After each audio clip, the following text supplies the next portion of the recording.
a very special and memorable season comes to a close tonight for the Indiana basketball team as they fall to top-seeded Kentucky. 102-90 was the final here at the Georgia Dome. A disappointing end to this Indiana for this Indiana team. Going into the locker room was certainly very tough. Each of them kept stressing that they just wanted one more game. They wanted to keep going. They wanted to go farther. Their ultimate goal, of course, was to New Orleans for that Final Four, but the bus stops here for Indiana, losing to Kentucky.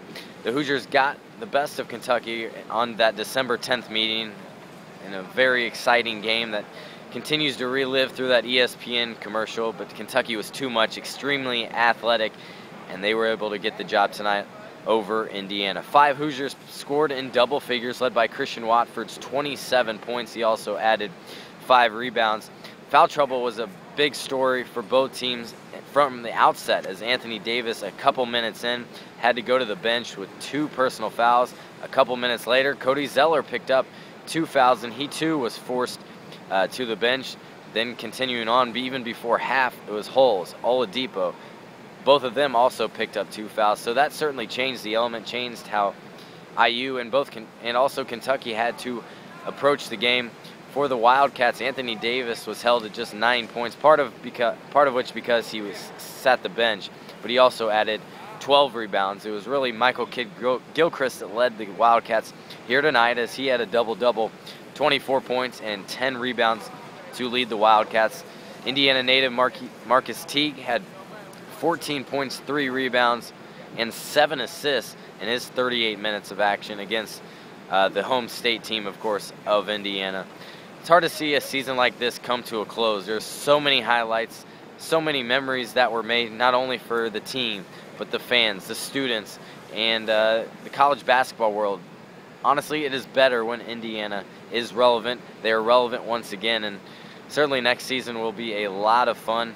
I expect them to open the season probably in the top 5, but I really hope that recruiting class and the next groups and the teams for years to come really watch what this group of seniors, what this team had, and what made them so special. It was their toughness. It was their ability to fight through adversity, play as a team.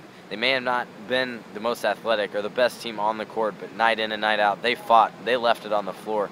That's what I'll most remember about this team. It was tough seeing those seniors and seeing the look in their eyes, knowing this is the last time that they were going to wear that cream and crimson jersey. But all good things must come to a close, and that's what happens here tonight. Not really how they would have liked. They would have liked to move on and face Baylor on Sunday for the chance to go on to the Final Four, but that's not how it will go. Kentucky led by as many as 13 in this one. The Hoosiers led at a couple points throughout the game. Biggest lead was 4.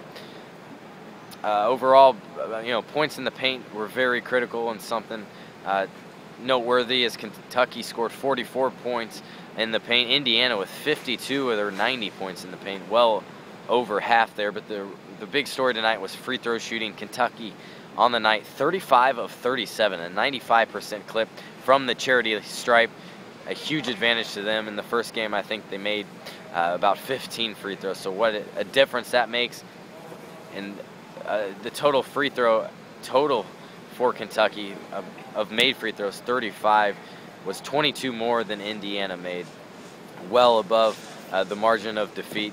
So that was a big factor there. Coach Calipari had high praises for Coach Crean, what he's done with this program, where they are headed, and he said there's no question it's a top 5 job in the country. So lots to smile about if you're an Indiana fan.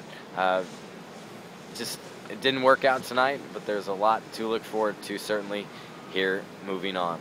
Again, Indiana loses to Kentucky. 102-90 was the final here at the Georgia Dome. It's a pleasure of mine to cover the Hoosier team for the last 3 years, and look forward to what's to come. That will do it for me here at the Georgia Dome. I'm Scott Agness for VigilantSports.com.